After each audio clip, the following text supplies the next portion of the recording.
আরে বলবেন তো কে পাঠিয়েছে? আরে মশাই, এত তারা কিসে? আসুন না আমার সাথে, নিজেই দেখে নেবেন।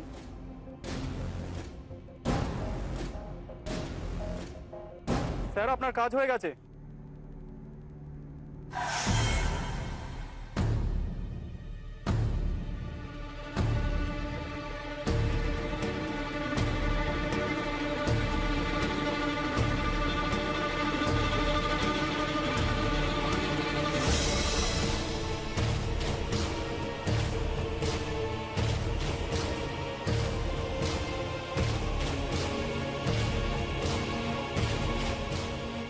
আপনি আমার জামিন আপনি করালেন? হ্যাঁ, করিয়েছি, তবে সেটা আমার স্বার্থে।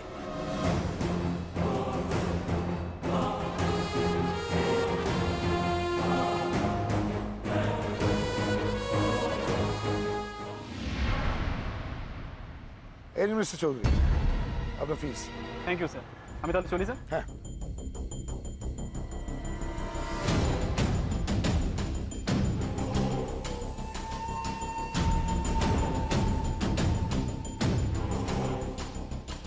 আসছেন যে কি ব্যাপার?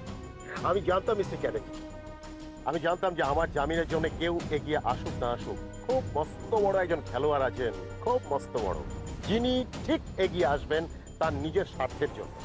I knew it. আর আমার প্রেডিকশন যে ভুল নয় তার বড় প্রমাণ হচ্ছে আমার সামনে আপনি আর আপনার সামনে আমি। এটাই ভাবছিলাম আর একটু হাসি পাচ্ছিল।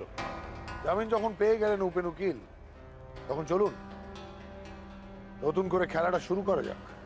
খেলা? তাছাড়া আর কি? আবার গিয়ে পারুলের পায়ে ধরে ক্ষমা চান, আবার ওই বাড়িতে রিএন্ট্রিটা নিন। দেখুন মিস্টার চ্যাটার্জি, পারুলকে বুঝিয়ে ভুল ভাল বুঝিয়ে বনি আমার জন্য ওই বাড়ির দরজা একদম ক্লোজ করে দিয়েছে। তবে হ্যাঁ, ওই বাড়ির দরজায় যত বড়ই আমার জন্য নো এন্ট্রি বোর্ড লাগানো থাকুক না কেন, এন্ট্রি আমি নেবই। আর একবার যদি আমি এন্ট্রি নিতে পারি না, এবার আমি প্রথমে সেই কাজটাই করব যে কাজটা এর আগে করতে গিয়ে আমি একটু থমকে গিয়েছিলাম, আমি একটু নিজেকে সমঝে নিয়েছিলাম, করতে গিয়েও করি। কি করবেন আপনি? আমি প্রথমেই আপনার মেয়ে বনির মুখোশটা সবার সামনে খুলে দেব। ওই বল্লু সিং এর নকল গোপ দাঁড়ি আমি যদি টেনে না খুলেছি তো আমার নাম উপেন উকিল নয়। আরে দাঁড়ান দাঁড়ান, আরে এত অস্থির হলে চলে উপেন উকিল? এই তো ভুল করার একটা টেন্ডেন্সি হয়ে যাবে। আর এখন হচ্ছে ঠান্ডা মাথায় চাল চালাটা খুব ইম্পর্টেন্ট। তাহলে বলে না, ball will be in their court.